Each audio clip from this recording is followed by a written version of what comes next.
Hi மக்களே, இன்னைக்கு நம்ம கடற்கரை பகுதியில் சிறையாமன் கூட்டம் ஒன்று கடற்கரை பகுதி கரையோரமாக வந்துட்டு இருந்துச்சு. அதை எப்படியோ இந்த கழுகு கூட்டம் கண்காணிச்சிருச்சு. கழுகை பொறுத்த வரைக்குமே கழுகோட இரு கண் டார்கெட்டு, அதாவது ஒரு கண் ஒரு ஏரியை டார்கெட் பண்ணுதுன்னா இன்னொரு கண் வந்து இன்னொரு ஏரியை டார்கெட் பண்ணுமா. அந்த மாதிரி இந்த கழுகு ஒரு சிறையாமன் மேலே டார்கெட் வச்சிருச்சு. அது இந்த கல்லுக்குள்ளே தான் சுற்றிக்கிட்டு இருந்துச்சு. அதை கடைசி வரைக்கும் அந்த கழுகால்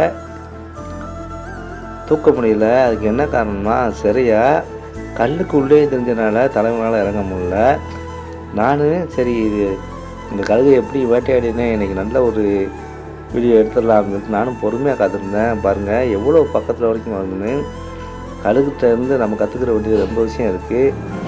தனித்திரு, விழித்திரு, காத்திரு, இந்த மாதிரி பயங்கரமான கத்திகள்லாம் அந்த கழுகு வச்சுருக்கு. கடைசியாக அந்த கழுகு போயிட்டு இன்னொரு கழுகு வந்து இறைய பக்கத்தில் போய் டார்கெட் பண்ணுச்சு. ஆனால் அதனாலையுமே எடுக்க முடியலை. கடைசியில் ஏமாற்றமே மிஞ்சிச்சு. மறுபடியும் நம்ம தலைமை ரீஎன்ட்ரி பண்ணிட்டாப்புல.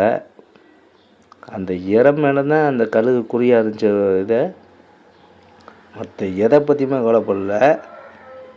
பாருங்க, நானே இவ்வளோ ஒரு கழுகை வந்து பக்கத்தில் நீட்டாக பார்த்துருக்கேன்.